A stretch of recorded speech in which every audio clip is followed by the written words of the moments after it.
ॐ श्रीं श्रीं श्रीं ॐ ऐश्वर्यलक्ष्म्यै नमः।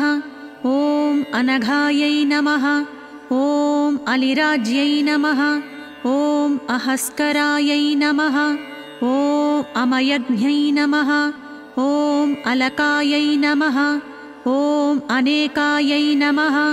ॐ अहल्यायै नमः। ॐ आदिरक्षणायै नमः। ॐ इष्टेष्टदायै नमः। ॐ इन्द्राण्यै नमः। ॐ ईशेसान्यै नमः। ॐ इन्द्रमोहिन्यै नमः। ॐ उरुशक्त्यै नमः। ॐ उरुप्रदायै नमः। ॐ ऊर्ध्वकेश्यै नमः। ॐ कालमार्यै नमः। ॐ कालिकायै नमः। ॐ किरणायै नमः।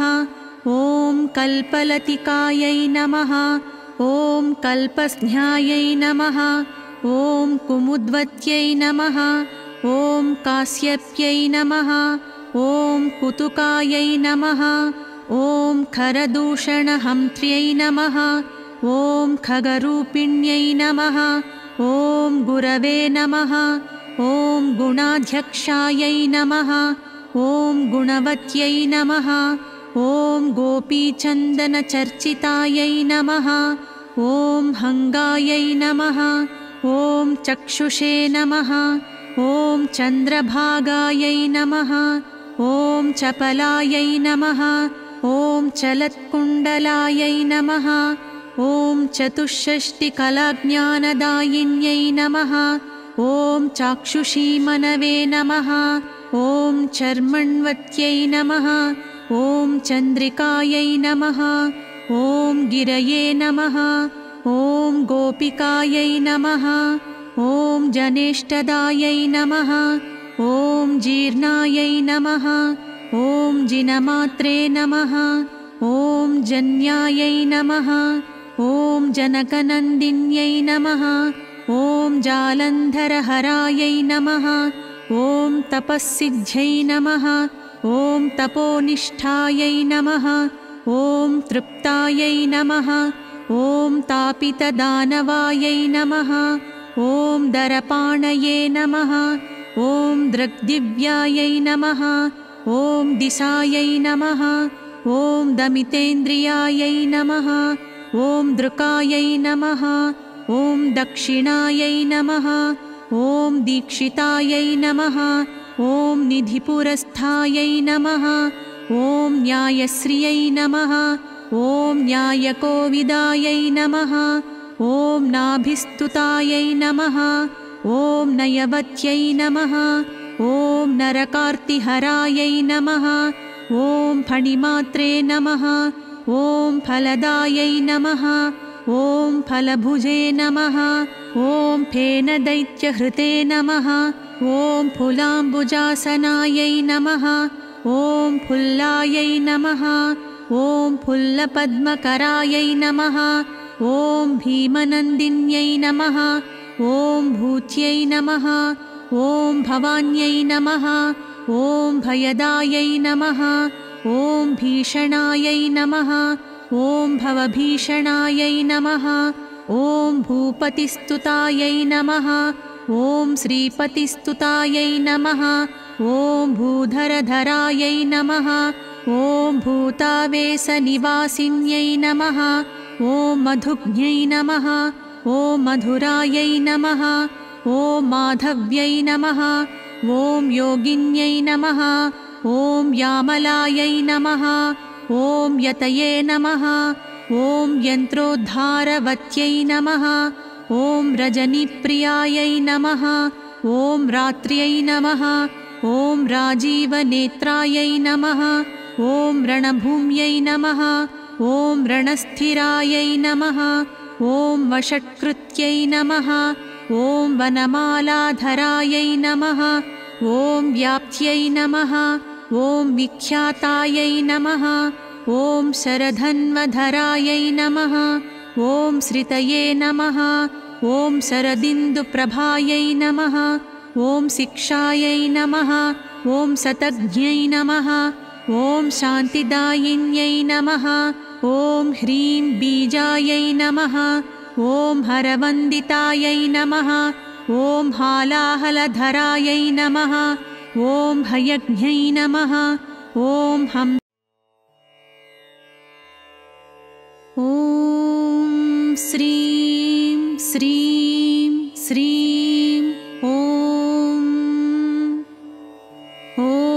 ऐश्वर्यलक्ष्म्यै नमः ॐ अनघायै नमः ॐ अलिराज्यै नमः ॐ अहस्करायै नमः ॐ अमयज्ञै नमः ॐ अलकायै नमः ॐ अनेकायै नमः ॐ अहल्यायै नमः ॐ आदिरक्षणायै नमः ॐ इष्टेष्टदायै नमः ॐ इन्द्राण्यै नमः ॐ ईशेसान्यै नमः ॐ इन्द्रमोहिन्यै नमः ॐ उरुसख्यै नमः ॐ उरुप्रदायै नमः ॐ ऊर्ध्वकेश्यै नमः ॐ कालमार्यै नमः ॐ कालिकायै नमः ॐ किरणायै नमः ॐ कल्पलतिकायै नमः ॐ कल्पस्न्यायै नमः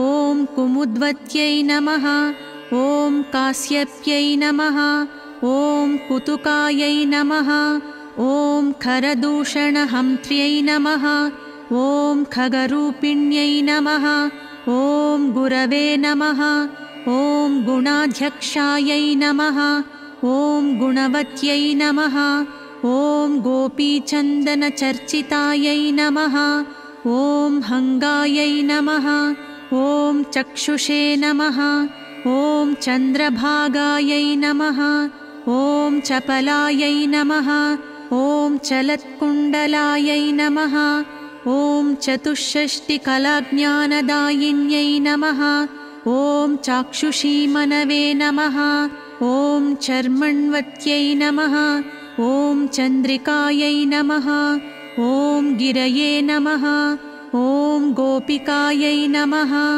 ॐ जनेष्टदायै नमः ॐ जीर्णायै नमः ॐ जिनमात्रे नमः ॐ जन्यायै नमः ॐ जनकनन्दिन्यै नमः ॐ जालन्धरहरायै नमः ॐ तपःसिद्ध्यै नमः ॐ तपोनिष्ठायै नमः ॐ तृप्तायै नमः ॐ तापितदानवायै नमः ॐ दरपाणये नमः ॐ दृग्दिव्यायै नमः ॐ दिशायै नमः ॐ दमितेन्द्रियायै नमः ॐ दृकायै नमः ॐ दक्षिणायै नमः ॐ दीक्षितायै नमः ॐ निधिपुरस्थायै नमः ॐ न्यायश्रियै नमः ॐ न्यायकोविदायै नमः ॐ नाभिस्तुतायै नमः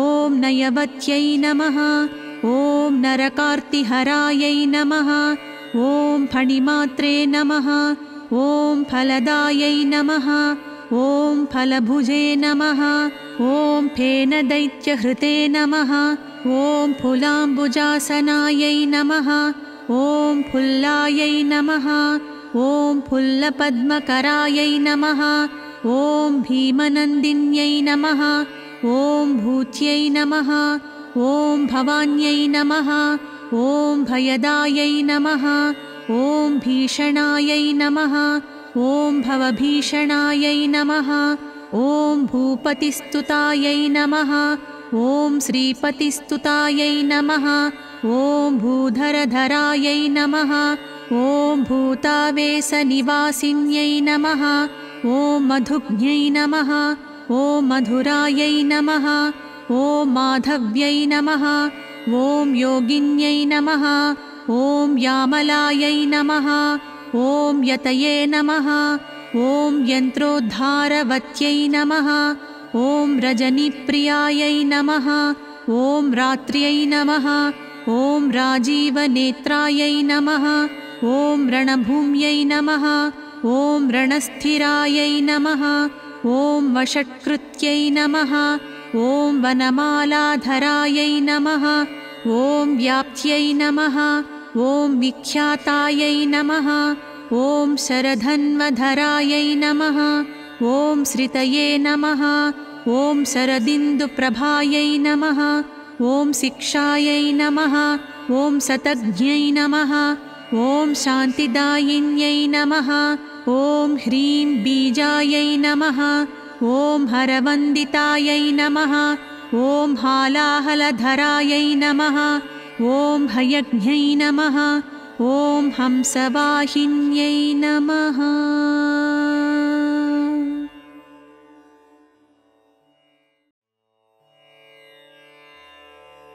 ॐ श्रीं श्रीं श्रीं ॐ ऐश्वर्यलक्ष्म्यै नमः ॐ अनघायै नमः ॐ अलिराज्यै नमः ॐ अहस्करायै नमः ॐ अमयज्ञै नमः ॐ अलकायै नमः ॐ अनेकायै नमः ॐ अहल्यायै नमः ॐ आदिरक्षणायै नमः ॐ इष्टेष्टदायै नमः ॐ इन्द्राण्यै नमः ॐ ईशेशान्यै नमः ॐ इन्द्रमोहिन्यै नमः ॐ उरुसत्यै नमः ॐ उरुप्रदायै नमः ॐ ऊर्ध्वकेश्यै नमः ॐ कालमार्यै नमः ॐ कालिकायै नमः ॐ किरणायै नमः ॐ कल्पलतिकायै नमः ॐ कल्पस्न्यायै नमः ॐ कुमुद्वत्यै नमः ॐ कास्यप्यै नमः ॐ कुतुकायै नमः ॐ खरदूषणहन्त्र्यै नमः ॐ खगरूपिण्यै नमः ॐ गुरवे नमः ॐ गुणाध्यक्षायै नमः ॐ गुणवत्यै नमः ॐ गोपीचन्दनचर्चितायै नमः ॐ हङ्गायै नमः ॐ चक्षुषे नमः ॐ चन्द्रभागायै नमः ॐ चपलायै नमः ॐ चलत्कुण्डलायै नमः ॐ चतुष्षष्टिकलाज्ञानदायिन्यै नमः ॐ चाक्षुषीमनवे नमः ॐ चर्मण्वत्यै नमः ॐ चन्द्रिकायै नमः ॐ गिरये नमः ॐ गोपिकायै नमः ॐ जनेष्टदायै नमः ॐ जीर्णायै नमः ॐ जिनमात्रे नमः ॐ जन्यायै नमः ॐ जनकनन्दिन्यै नमः ॐ जालन्धरहरायै नमः ॐ तपस्सिद्ध्यै नमः ॐ तपोनिष्ठायै नमः ॐ तृप्तायै नमः ॐ तापितदानवायै नमः ॐ दरपाणये नमः ॐ दृग्दिव्यायै नमः ॐ दिशायै नमः ॐ दमितेन्द्रियायै नमः ॐ दृकायै नमः ॐ दक्षिणायै नमः ॐ दीक्षितायै नमः ॐ निधिपुरस्थायै नमः ॐ न्यायश्रियै नमः ॐ न्यायकोविदायै नमः ॐ नाभिस्तुतायै नमः ॐ नयवत्यै नमः ॐ नरकार्तिहरायै नमः ॐ फणिमात्रे नमः ॐ फलदायै नमः ॐ फलभुजे नमः ॐ फेनदैत्यहृते नमः ॐ फुलाम्बुजासनायै नमः ॐ फुल्लायै नमः ॐ फुल्लपद्मकरायै नमः ॐ भीमनन्दिन्यै नमः ॐ भूत्यै नमः ॐ भवान्यै नमः ॐ भयदायै नमः ॐ भीषणायै नमः ॐ भवभीषणायै नमः ॐ भूपतिस्तुतायै नमः ॐ श्रीपतिस्तुतायै नमः ॐ भूधरधरायै नमः ॐ भूतावेशनिवासिन्यै नमः ॐ मधुज्ञै नमः ॐ मधुरायै नमः ॐ माधव्यै नमः ॐ योगिन्यै नमः ॐ यामलायै नमः ॐ यतये नमः ॐ यन्त्रोद्धारवत्यै नमः ॐ रजनीप्रियायै नमः ॐ रात्र्यै नमः ॐ राजीवनेत्रायै नमः ॐ रणभूम्यै नमः ॐ रणस्थिरायै नमः ॐ वषट्कृत्यै नमः ॐ वनमालाधरायै नमः ॐ व्याप्त्यै नमः ॐ विख्यातायै नमः ॐ शरधन्वधरायै नमः ॐ श्रितये नमः ॐ शरदिन्दुप्रभायै नमः ॐ शिक्षायै नमः ॐ शतज्ञै नमः ॐ शान्तिदायिन्यै नमः ॐ ह्रीं बीजायै नमः ॐ हरवन्दितायै नमः ॐ हालाहलधरायै नमः ॐ हयज्ञै नमः ॐ हंसवाहिन्यै नमः।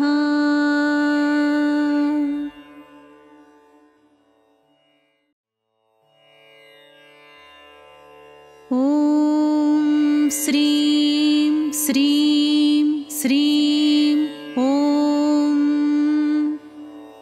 ॐ ऐश्वर्यलक्ष्म्यै नमः ॐ अनघायै नमः ॐ अलिराज्यै नमः ॐ अहस्करायै नमः ॐ अमयज्ञै नमः ॐ अलकायै नमः ॐ अनेकायै नमः ॐ अहल्यायै नमः ॐ आदिरक्षणायै नमः ॐ इष्टेष्टदायै नमः ॐ इन्द्राण्यै नमः ॐ ईशेसान्यै नमः ॐ इन्द्रमोहिन्यै नमः ॐ उरुशक्त्यै नमः ॐ उरुप्रदायै नमः ॐ ऊर्ध्वकेश्यै नमः ॐ कालमार्यै नमः ॐ कालिकायै नमः ॐ किरणायै नमः ॐ कल्पलतिकायै नमः ॐ कल्पस्न्यायै नमः ॐ कुमुद्वत्यै नमः ॐ कास्यप्यै नमः ॐ कुतुकायै नमः ॐ खरदूषणहन्त्र्यै नमः ॐ खगरूपिण्यै नमः ॐ गुरवे नमः ॐ गुणाध्यक्षायै नमः ॐ गुणवत्यै नमः ॐ गोपीचन्दनचर्चितायै नमः ॐ हङ्गायै नमः ॐ चक्षुषे नमः ॐ चन्द्रभागायै नमः ॐ चपलायै नमः ॐ चलत्कुण्डलायै नमः ॐ चतुष्षष्टिकलाज्ञानदायिन्यै नमः ॐ चाक्षुषीमनवे नमः ॐ चर्मण्वत्यै नमः ॐ चन्द्रिकायै नमः ॐ गिरये नमः ॐ गोपिकायै नमः ॐ जनेष्टदायै नमः ॐ जीर्णायै नमः ॐ जिनमात्रे नमः ॐ जन्यायै नमः ॐ जनकनन्दिन्यै नमः ॐ जालन्धरहरायै नमः ॐ तपःसिद्ध्यै नमः ॐ तपोनिष्ठायै नमः ॐ तृप्तायै नमः ॐ तापितदानवायै नमः ॐ दरपाणये नमः ॐ दृग्दिव्यायै नमः ॐ दिशायै नमः ॐ दमितेन्द्रियायै नमः ॐ दृकायै नमः ॐ दक्षिणायै नमः ॐ दीक्षितायै नमः ॐ निधिपुरस्थायै नमः ॐ न्यायश्रियै नमः ॐ न्यायकोविदायै नमः ॐ नाभिस्तुतायै नमः ॐ नयवत्यै नमः ॐ नरकार्तिहरायै नमः ॐ फणिमात्रे नमः ॐ फलदायै नमः ॐ फलभुजे नमः ॐ फेनदैत्यहृते नमः ॐ फुलाम्बुजासनायै नमः ॐ फुल्लायै नमः ॐ फुल्लपद्मकरायै नमः ॐ भीमनन्दिन्यै नमः ॐ भूत्यै नमः ॐ भवान्यै नमः ॐ भयदायै नमः ॐ भीषणायै नमः ॐ भवभीषणायै नमः ॐ भूपतिस्तुतायै नमः ॐ श्रीपतिस्तुतायै नमः ॐ भूधरधरायै नमः ॐ भूतावेशनिवासिन्यै नमः ॐ मधुज्ञै नमः ॐ मधुरायै नमः ॐ माधव्यै नमः ॐ योगिन्यै नमः ॐ यामलायै नमः ॐ यतये नमः ॐ यन्त्रोद्धारवत्यै नमः ॐ रजनीप्रियायै नमः ॐ रात्र्यै नमः ॐ राजीवनेत्रायै नमः ॐ रणभूम्यै नमः ॐ रणस्थिरायै नमः ॐ वषट्कृत्यै नमः ॐ वनमालाधरायै नमः ॐ व्याप्त्यै नमः ॐ विख्यातायै नमः ॐ शरधन्वधरायै नमः ॐ श्रितये नमः।